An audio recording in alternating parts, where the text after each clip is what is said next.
Good morning, students.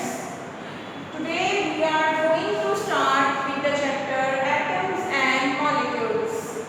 यानी परमाणु एवं अणु. अब ये परमाणु एवं अणु करने से पहले हम ये देखेंगे कि मैटर क्या होता है, पदार्थ क्या होता है. क्या कहते हैं? मैटर वो होता है, पदार्थ वो होता है जो कि हम क्या कहते हैं, which occupies space, जो कि क्या लेता है, स्पेस लेता है और जिसका कुछ मास होता है, उसे हम क्या कहते हैं, उसे हम मैटर कहते हैं.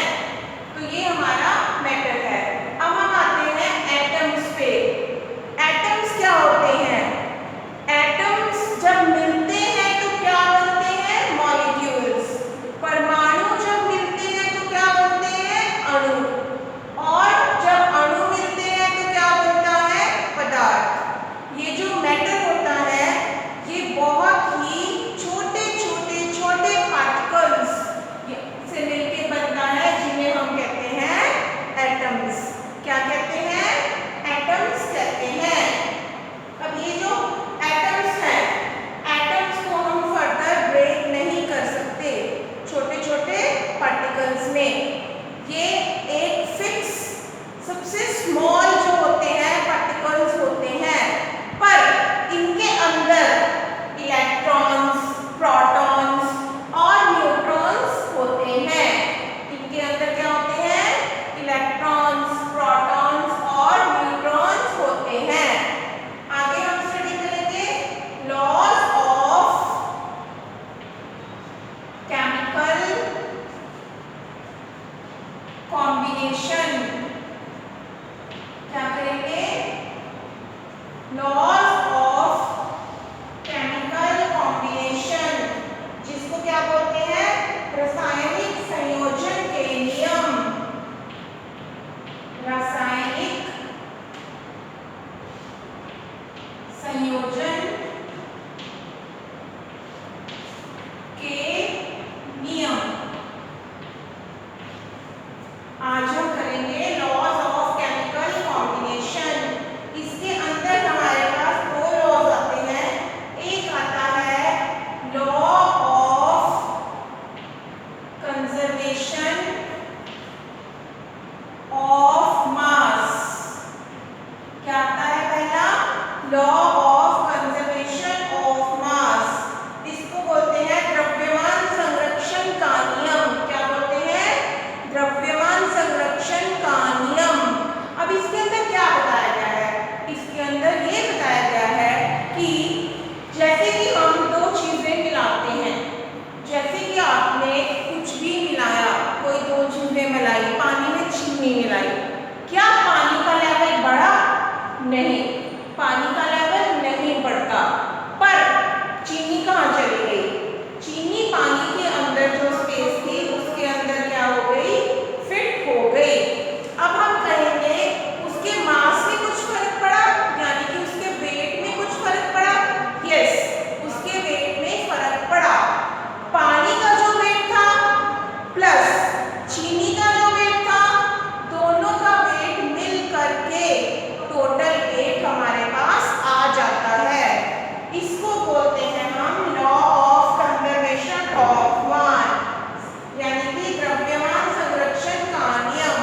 मतलब क्या होता है कि जब हम कोई दो या दो से ज्यादा चीजें मिलाते हैं तो वो जो चीजें हैं उनका जो मास है वो मास किस में कन्वर्ट हो जाता है, मतलब एक मास ऑफ रिएक्टेंट किस में कन्वर्ट हो जाता है, मास ऑफ प्रोडक्ट में. पर दोनों का मास हमेशा क्या रहता है, बराबर रहता है. यानी जो रिएक्टेंट में थे, जो रिएक्शन से पहले थे, जो किसी चीजों को मिलने से पहले मटेरियल था, उसका मास किसके मास के बराबर होगा, जब रिएक्शन हो जाएगी तो प्रोडक्ट के मास के बराबर होगा. किसके मास के बराबर होगा, प्रोडक्ट के द्रव्यमान के. जो रिएक्शन से पहले मास था, द्रव्यमान था, रिएक्शन के बाद भी उतना ही द्रव्यमान रहेगा.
प्लस सोडियम क्लोराइड बन गया हमारे पास।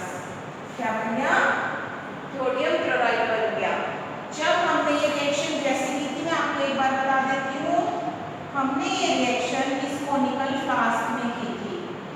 मैंने इसके अंदर क्या किया, बेरियम क्लोराइड का सॉल्यूशन ले लिया यहाँ पे, ठीक है। ये मैंने क्या लिया, बेरियम क्लोराइड का सॉल्यूशन। अब मैंने एक टेस्ट ट्यूब ले ली जिसके अंदर मैंने क्या ले लिया, सोडियम सल्फेट। मैंने इन दोनों को अलग अलग वे कर दिया। अब मैंने इस टेस्ट ट्यूब को एक थ्रेड को छोड़ के मिक्स होने दिया इसके अंदर। फिर मैंने जब वो प्रोडक्ट बन गए हमारे पास बेरियम सल्फेट और सोडियम क्लोराइड, मैंने इनको फिर से देख लिया। जब हम ये एक्सपेरिमेंट करते हैं तो हमें पता चलता है जितना पहले वेट था उतना ही बाद में भी वेट रहा, वेट में कोई भी चेंज नहीं आया। अब इससे क्या पता चलता है कि mass of the reactant is equal to the mass of the product, यानी कि हमारा जो मास होता है ना ही वो कभी भी खत्म किया जा सकता है, ना ही कभी भी खत्म होता है। यानी द्रव्यमान किसी भी चीज का वो एक से दूसरे में परिवर्तित क्या हो सकता है, जरूर हो सकता है, ठीक है। इसके बाद अब हम सेकंड लॉ करेंगे। हमारा सेकंड लॉ है law of definite proportion. Law of definite proportion को और क्या बोलते हैं, लॉ ऑफ कांस्टेंट कंपोजिशन या स्थिर अनुपात का नियम। क्या है, स्थिर अनुपात। अनुपात समझते हो, अनुपात का मतलब है रेशो। रेशो किसी दो चीजों की रेशो। इसमें क्या कहते हैं कि इसमें कहा गया है a chemical compound is always made up of the same elements combined together in a simple fixed proportion by mass, ठीक है। और हिंदी में इसको कहते हैं किसी भी यौगिक में तत्व सदैव एक निश्चित द्रव्यमानों के अनुपात में विद्यमान होते हैं। अब कैसे होते हैं वो मैं आपको बताती हूँ। जैसे कि हमारे पास वाटर है, वाटर का क्या फार्मूला है, H2O। क्या फार्मूला है, H2O। अब इसके अंदर हाइड्रोजन कितने हैं, दो। एक हाइड्रोजन का भार एक होता है, दो हाइड्रोजन का भार दो। अनुपात यानी रेशो। ऑक्सीजन का भार होता है 16, तो हमारे पास क्या रेशो बनती, 2:16, यानी कि 1:8, ठीक है। 1 ग्राम हमने लिया हाइड्रोजन, 2 ग्राम हमने लिया ऑक्सीजन, सॉरी 1 ग्राम हमने लिया ऑक्सीजन। जब हम इन दोनों को मिक्स करेंगे तो हमारे पास 9 ग्राम वाटर बनेगा। आई समझ मेरी बात? दोबारा बताती हूँ।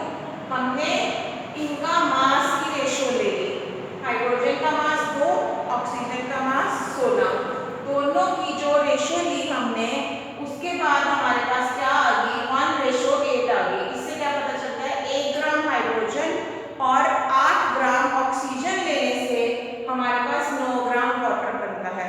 इसको एक और तरीके से समझाती हूँ। जैसे कि तुमने क्या किया, एक नल का पानी ले लिया, एक कुएं का पानी ले लिया, एक रिवर का पानी ले लिया, एक समुद्र का पानी ले लिया, ठीक है। और जहां जहां से भी तुम ले सकते थे, पॉन्ड का वाटर ले लिया, लेक का वाटर ले लिया, तुमने इस तरह से 10 जगह के पानी इकट्ठे कर लिए। जब तुमने 10 के 10 सैंपल पानी के ले लिए, उन सैंपल को तुम लोगों ने जब देखा, टेस्ट किया, तो तुम्हारे पास हर पानी के अंदर हाइड्रोजन की मात्रा 1 ग्राम और ऑक्सीजन की मात्रा 8 ग्राम थी, जिनसे मिलकर 9 ग्राम पानी बन रहा था। यानी रेशो क्या थी, हर जगह 1:8, 1:8 थी हर जगह।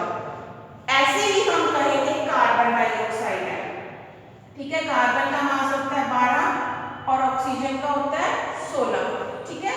तो 16, यहाँ पे 2 ऑक्सीजन है, 16 गुना 16 जमा 16 कितना आ गया, 32, या 16 गुना 2 32 कर सकते हैं। 4 पे कट जाएगा, 3:8। अब जब भी आप 3 ग्राम कार्बन और 8 ग्राम ऑक्सीजन को मिलाएंगे तो आपके पास हमेशा 11 ग्राम कार्बन डाइऑक्साइड बन छोड़ी, ऑक्सीजन ली, प्लांट्स ने कार्बन डाइऑक्साइड ली, ऑक्सीजन छोड़ी। या और भी चीजें हैं, कोई भी लकड़ी है, आप उसको जला रहे हैं, कागज जला रहे हैं, कुछ भी बर्निंग होती है, तो उस समय भी हमें हमारा जो निकलता ही है सब्सटेंस प्रोडक्ट में होता है, वो क्या होता है, कार्बन डाइऑक्साइड होती है।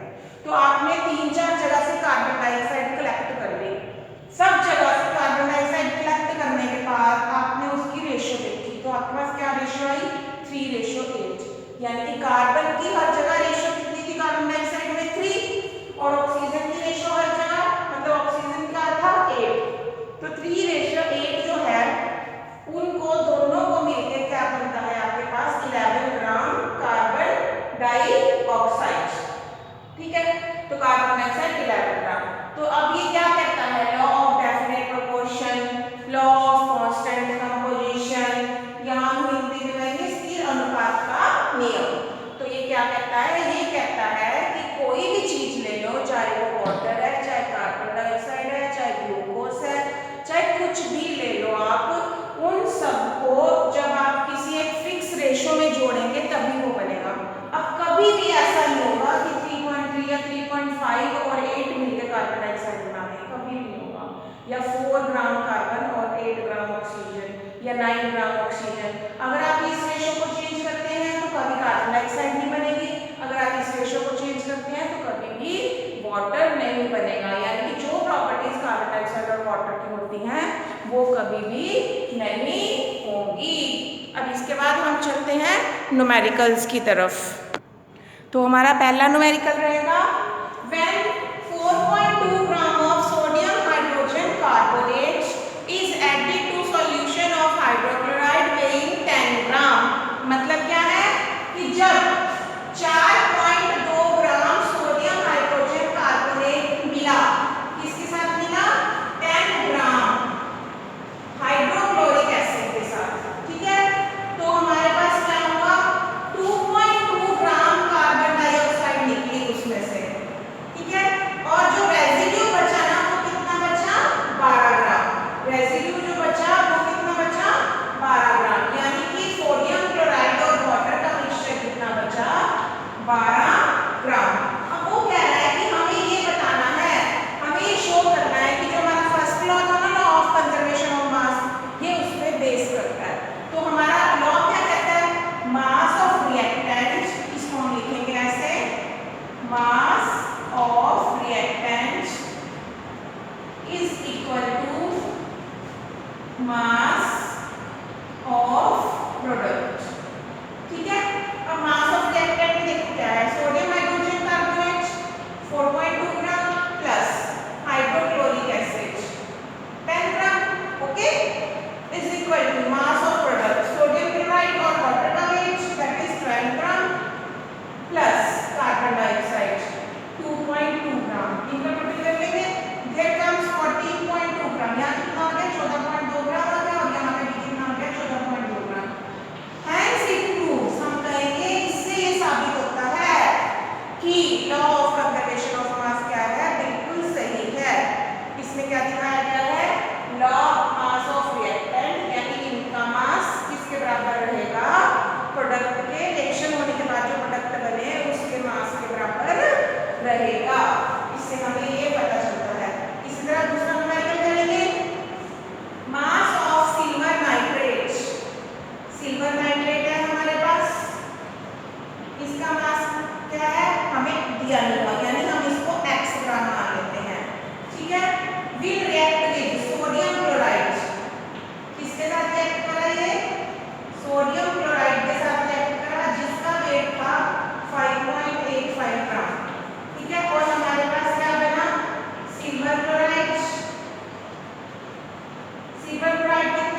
यानी अब हम क्या कहेंगे, 2 ग्राम कार्बन डाइऑक्साइड में 0.5 ग्राम ऑफ कार्बन है। समझ आई आपको ये बात? स्थिर अनुपात का नियम क्या है, ये न्यूमेरिकल, जैसा कि मैंने आपको बताया था। तो आज के लिए इतना ही काफी है। आप ये दोनों जो नियम है इनको अच्छे से पढ़ेंगे, घर पे रिवाइज करेंगे और बहुत अच्छे से इनके न्यूमेरिकल्स की क्या करेंगे, प्रैक्टिस करेंगे। ओके बेटा, बाय बाय।